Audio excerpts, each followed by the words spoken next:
n'y a pas de retraite en Côte d'Ivoire. Il n'y a pas de retraite. Toi-même, tu prépares ta retraite. Tu prépares ton après-foot. Adou Gérard, par exemple, c'est un milieu de terrain. Alors, lui-même m'a approché. Il m'a déjà approché qu'il veut embrasser la carrière d'entraîneur. Comment le faire?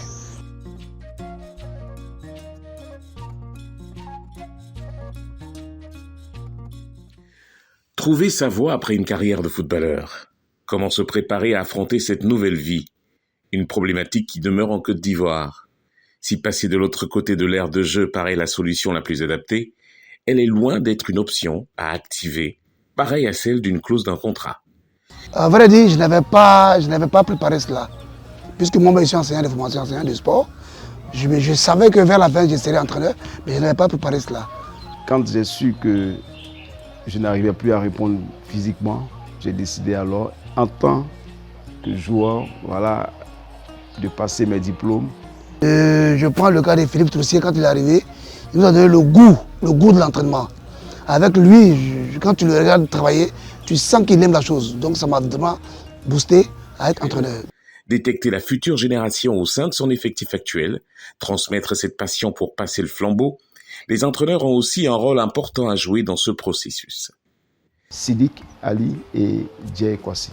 Je pense que de par leur écoute, voilà, leur disposition déjà à m'écouter, à m'entendre parler, voilà, moi je pense que je peux être celui-là même qui peut voilà, les emmener à épouser ce métier.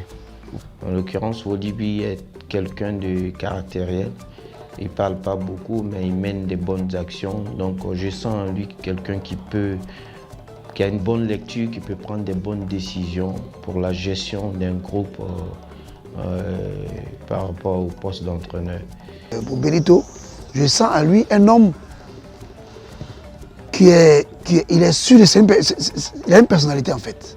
Alors quand tu as une personnalité, je pense que tu peux faire un bon entraîneur. Ces idoles qui illuminent nos pelouses aujourd'hui ont déjà mûri l'idée de devenir entraîneurs. Ils se confient sur leur motivation, les raisons qui les poussent à rester proches du rectangle vert. Oui, j'ai eu la chance de travailler avec le coach Gigi qui était à la SEC, qui nous a appris au Sporting Club de Gagnois, et aussi le coach Fofana, qui m'ont donné cet amour vraiment de devenir entraîneur. J'aime ce qui est tout le temps qui fait vivre. Je suis un homme d'action, donc c'est pour ça que je veux être entraîneur. Parce que être entraîneur, c'est comme si tu es en train de pratiquer encore toujours le football. C'est un métier qui est passionnant, le football. Donc, c'est-à-dire je ne peux pas un coup quitter le football et puis aller faire une autre activité. Le métier que j'aime, qui est le football, je veux toujours être dans le football. C'est pour ça que je veux basculer dans le côté des entraîneurs. Ce qui me plaît dans ce métier d'entraîneur, c'est d'abord le savoir.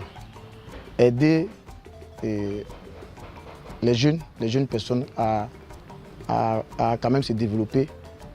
Voilà. Peut-être que toi, tu n'as pas eu la chance d'arriver là où tu le voulais, mais par ton expérience vécue, tu peux emmener certains jeunes à être où ils sont.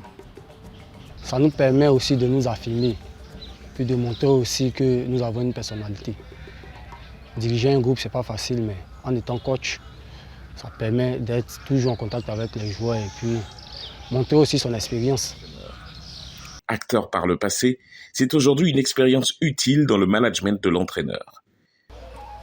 J'étais joueur, je suis devenu entraîneur, mais déjà je suis entraîneur par vocation et aussi par passion, vous voyez. Je deviens automatiquement quelqu'un qui a déjà vécu des situations où aujourd'hui, quand ces situations se présentent à moi, je sais comment gérer, sans même prendre l'avis d'un tel ou un tel. Et c'est très important dans la vie d'un entraîneur. Parce qu'à un moment donné, ton instinct de joueur va réagir par rapport à un match, par rapport à des situations données. Je pense que c'est forcément un avantage, mais ça ne garantit pas absolument le résultat sur le terrain. Car pour exceller, il faut profiter des opportunités de son temps et se donner les moyens de réussite. Aimer la chose d'abord, avant de lancer d'abord. Et puis, bien se former pour franchir certaines étapes, ne pas aller plus vite. Voilà. Commencer au bas de l'échelle pour aller en haut, pour devenir un grand entraîneur. Il faut déjà se préparer. Aujourd'hui, ils ont accès à beaucoup de choses, beaucoup de supports, beaucoup de fichiers sur Internet et faire des formations. Donc je sais qu'on est capable de gagner ce soir. Aux environs 18h, au coup de sifflet final, il faut que nous soyons les vainqueurs. Et je suis convaincu, et je pense que vous êtes convaincus, comme moi je le suis, pour arriver à ce résultat qui s'impose à nous.